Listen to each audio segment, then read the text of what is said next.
उधर जम्मू कश्मीर विधानसभा चुनाव में नेशनल कॉन्फ्रेंस और कांग्रेस के गठबंधन ने राज्य में धमाकेदार जीत हासिल की। दोनों ने मिलकर राज्य की 90 विधानसभा सीटों में करीब 50 सीटें जीत ली, जबकि बीजेपी के खाते में 29 सीटें आई और महबूबा मुफ्ती की पार्टी पीडीपी सिर्फ 3 सीटों पर सिमट गई। मतलब राज्य में नेशनल कॉन्फ्रेंस और कांग्रेस गठबंधन को प्रचंड बहुमत मिला। और इस धमाकेदार जीत के बाद पूरे राज्य में कांग्रेस और नेशनल कॉन्फ्रेंस के कार्यकर्ताओं ने जश्न मनाया। जम्मू में मौजूद नेशनल कॉन्फ्रेंस के ऑफिस के बाहर समर्थकों की भारी भीड़ उमड़ पड़ी।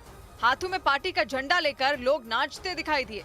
जीत की खुशी में पार्टी के कार्यकर्ताओं ने एक दूसरे को मिठाइयां खिलाई और गले मिलकर एक दूसरे को बधाइयां देते हुए नजर आए।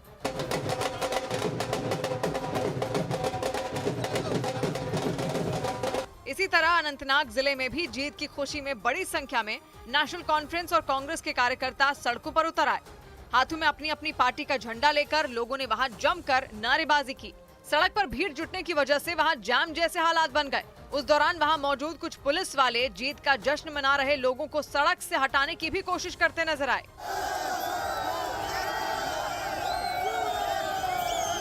राज्य की राजधानी श्रीनगर में भी नेशनल कॉन्फ्रेंस के ऑफिस के बाहर पार्टी कार्यकर्ताओं ने प्रचंड जीत का जश्न मनाया। और जम्मू कश्मीर में मिली जीत के बीच नेशनल कॉन्फ्रेंस के अध्यक्ष फारूक अब्दुल्ला ने बड़ा ऐलान कर दिया। उन्होंने मीडिया से बातचीत के दौरान ये घोषणा कर दी कि राज्य के पूर्व सीएम और उनके बेटे उमर अब्दुल्ला जम्मू कश्मीर के अगले मुख्यमंत्री होंगे। जम्मू कश्मीर में पिछला चुनाव 2014 में हुआ था। उस चुनाव में नेशनल कॉन्फ्रेंस को 15 और कांग्रेस को 12 सीटें मिली थी। लेकिन जम्मू कश्मीर में 10 साल बाद हुए चुनाव में नेशनल कॉन्फ्रेंस ने प्रचंड जीत हासिल की। राज्य की 90 सीटों में नेशनल कॉन्फ्रेंस ने अकेले 42 सीटें जीत ली, जबकि कांग्रेस को सिर्फ 6 सीटें मिली। इस प्रचंड जीत के बाद मीडिया से बातचीत के दौरान पार्टी के अध्यक्ष फारूक अब्दुल्ला ने बड़ा ऐलान कर दिया। उन्होंने घोषणा कर दी कि राज्य के अगले मुख्यमंत्री उनके बेटे और पूर्व मुख्यमंत्री उमर अब्दुल्ला होंगे। उमर अब्दुल्ला बनेगा चीफ मिनिस्टर। फारूक अब्दुल्ला के इस ऐलान के बाद नेशनल कॉन्फ्रेंस के समर्थकों में खुशी की लहर दौड़ गई। खुद उमर अब्दुल्ला ने वोट देने के लिए लोगों को धन्यवाद दिया। उन्होंने बिना नाम लिए बीजेपी पर हमला बोला, आरोप लगाया कि नेशनल कॉन्फ्रेंस को पिछले 5 सालों के दौरान खत्म करने की कोशिश की गई थी। जो हमें खत्म करने के लिए आए थे मैदान में, वो खुद ही मतलब उनका कोई नामो निशान नहीं रहा। इससे पहले 2014 में जम्मू कश्मीर में चुनाव हुआ था। इस दौरान किसी भी पार्टी को बहुमत नहीं मिला था। नेशनल कॉन्फ्रेंस सिर्फ 15 सीटों पर सिमट गई थी और 28 सीटें जीतकर महबूबा मुफ्ती की पार्टी पीडीपी सबसे बड़ी पार्टी बनी थी। लेकिन इस बार नेशनल कॉन्फ्रेंस ने दूसरी पार्टियों के सारे गुणा गणित बिगाड़ कर रख दिए। इस बार पार्टी ने 42 सीटें जीत ली, यानी पिछली बार से करीब 3 गुना ज्यादा सीटें जनता ने नेशनल कॉन्फ्रेंस की झोली में डाल दी, जबकि लोकसभा में उमर अब्दुल्ला को हार का सामना करना पड़ा था और उन्हें अलगाववादी नेता इंजीनियर रशीद के हाथों करारी शिकस्त झेलनी पड़ी थी। लोकसभा चुनाव में उमर अब्दुल्ला ने बारामूला लोकसभा सीट से चुनाव लड़ा था, लेकिन जेल में बंद होने के बाद भी इंजीनियर रशीद ने उन्हें चुनाव में धूल चटा दी थी। लोकसभा चुनाव में मिली हार से उमर अब्दुल्ला को बड़ा झटका लगा था, लेकिन 5 महीने बाद हुए विधानसभा चुनाव में उन्होंने शानदार वापसी की। चुनावी जानकारों की माने तो लोकसभा चुनाव में हार से सबक लेते हुए उन्होंने 2 सीटों से चुनाव में उतरने का फैसला किया। उन्होंने गांदरबल और बड़गाम सीट से चुनाव लड़ा और दोनों सीटों पर उन्होंने बम्पर जीत हासिल की। बड़गाम के वोटरों का शुक्रिया करना चाहता हूं, जिन्होंने मुझे अपने कीमती वोटों से नवाजा, मुझे यहां से कामयाब होकर भेजा। हालांकि इन दोनों सीटों पर उमर अब्दुल्ला को कड़ी चुनौती का सामना करना पड़ा।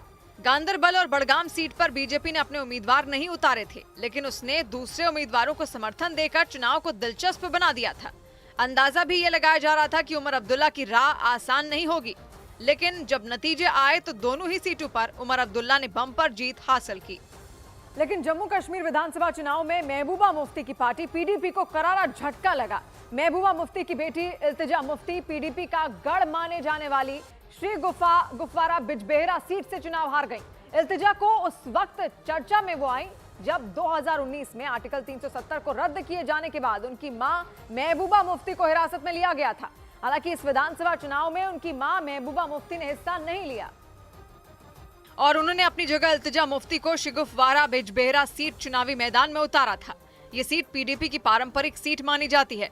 यहाँ से मुफ्ती मोहम्मद सईद और महबूबा मुफ्ती भी चुनाव जीत चुके हैं, इसलिए इल्तिजा मुफ्ती को भी इसी सीट से पहली बार चुनावी मैदान में उतारा गया था।